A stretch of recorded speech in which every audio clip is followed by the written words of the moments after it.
बचपन से ही मुझे बारबी डॉल पहनना पसंद था, लेकिन मेरी डरावनी आया ने न सिर्फ मेरे लंबे बाल काट दिए, मेरी राजकुमारी वाली ड्रेस फेंक दी, बल्कि हर दिन मेरी हरी आंखों को घूर कर मुझे लड़कों के कपड़े पहनने पर मजबूर किया। क्योंकि मुझे अहाव के सामने लड़का होने का नाटक करना है। स्कूल के बाद में एक बिल्ली पर सवार होकर स्कूल की जेल में गई तो मैंने देखा कि अहाव भी यहाँ है। यहाँ उसकी बनाई हुई पेंटिंग्स हैं। तुम यहाँ क्या कर रहे हो?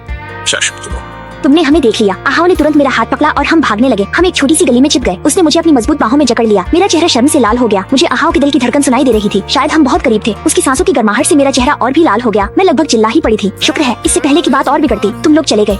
आज की बात किसी को मत बताना। वो सच में बहुत अजीब है। मुझे तुम्हारी पेंटिंग पसंद है। अहाव बस हैरान रह गया और फिर आगे बैठ गया। थिएटर वाले दिन मुझे अचानक बुखार आ गया। वो बहुत अलग व्यवहार करने लगा। मेरे साथ बहुत नरम हो गया। मुझ पर गुस्सा करना छोड़ दिया, बल्कि मेरा होमवर्क पूरा करने में मदद करने लगा ताकि मैं बाकी सबके बराबर आ सकूं।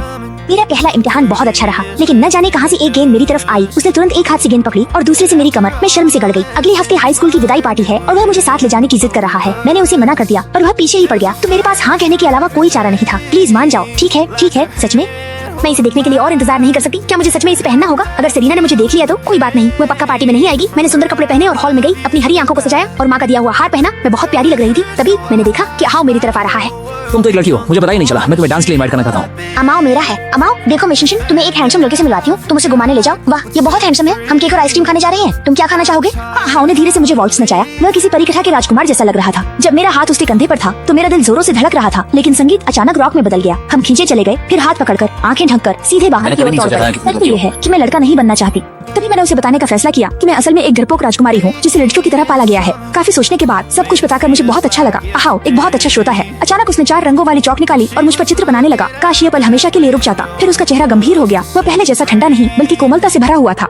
हमारी नजरें मिली और मुझे लगा जैसे मेरा दिल बाहर आ जाएगा। मैं चाहती थी कि यह पल हमेशा के लिए रुक जाए। फिर वह अचानक करीब आया और मेरे बाल ठीक करने लगा। जैसे ही वह मुझे चूमने वाला था, वह दुष्ट सेरीना आ गई। तुम्हें कैसे पता चला कि मैं यहाँ हूँ? मुझे नहीं पता कि आगे क्या होगा। तुम्हें इस तरह तैयार होने के लिए किसने कहा?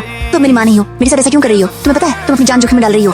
तभी मिसेस स्मिथ ने हमें बीच में ही रोक दिया। सेरीना, इसकी आंखें नीली हैं। नहीं मैडम, इसने नीले कॉन्टैक्ट लेंस पहने हैं। फिर उसने मुझे वहाँ से भागने का इशारा किया। अगर माँ यहाँ होती तो वह मेरी भावनाओं को समझती। मैंने एक आंसू पोंछा। तभी मुझे अपने कंधे पर एक गर्म हाथ महसूस हुआ। क्या तुम ठीक हो? मैंने तुम्हें देख लिया। मैं तुम्हें यहाँ से ले जाऊंगा। क्या उन्होंने तुम्हारे बाल काट दिए?